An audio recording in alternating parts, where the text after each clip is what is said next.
Hey team. So I heard someone say this recently, and I've actually heard quite a few people say this, and so I felt like it was worth talking about. So what they say is, I don't have time for that.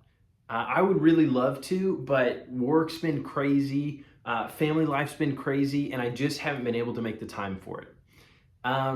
So let's talk about it. Yeah, life gets crazy. Stuff is hard to do, and it's tough when you're trying to add things into your schedule or do things that you know you should, but it's tough to make time for it. So what I want to do is I want to talk about a concept, and it's not new. It's not even mine, but I think it's impactful and worth chatting about. So if you've heard it before, I hope that this is a good refresher, and if you haven't, I hope that it's helpful for you.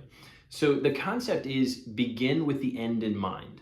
And so what we're going to do, I'm going to paint a picture for you real quick. So you walk into a church, and as you're walking down the aisle of this church, you look to your left and you look to your right, and you see people that you recognize. You see some family members there. You see some people that you work with. You see some people from your church, and you see some people from some extracurricular activity that you participate in, maybe some group or a sport or something like that.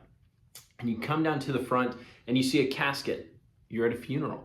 And guess what? It's an open casket. And you look inside and it's you. You're at your funeral. And each of those groups, someone from that group is going to say something about you at your funeral. What do you want them to be able to say? What do you want your family to say? What do you want the people you work with to say?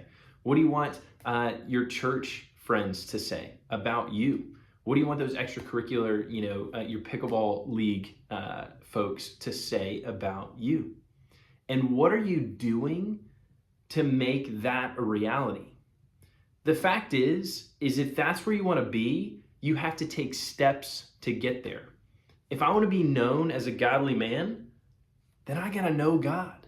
And if I got to know God, then I got to spend time with him. I have to build a relationship with him. I have to learn more about him through the scripture, through the tools that he's given us here on earth to learn more about him. And that's on me. If I'm not taking the time to do that regularly, I'm not going to be a godly man. And the thing is that I can't do it once a week either. I can't just say, hey, on Sundays, I go to church, I read scripture, and it's amazing. I've got a great relationship with God. You guys, you're married men. Talk about trying to do that with your spouse. Yeah, I see them once a week, and we have a great time that once a week. We are just so close and tight. You know that's not true. You've got to spend time on it daily. And if you're not doing it daily, then you're not getting closer to your goals. If you want to be a millionaire, you better start putting pennies away today, because it's not just going to miraculously happen at some point in your life.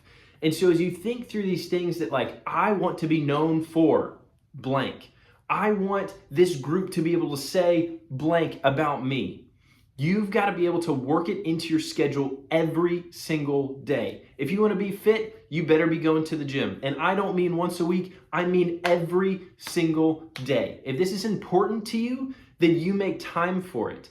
You make time for what is important to you.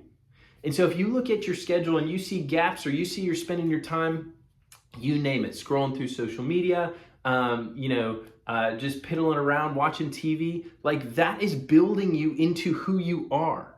And if that's not who you want to be, then change it. And so that's my encouragement today. Begin with the end in mind, and you make time for what's important to you. And so make your time important to you and help yourself reach the goals that you want to reach and be known for what you want to be known for. All right, I hope this was helpful. That's all I got.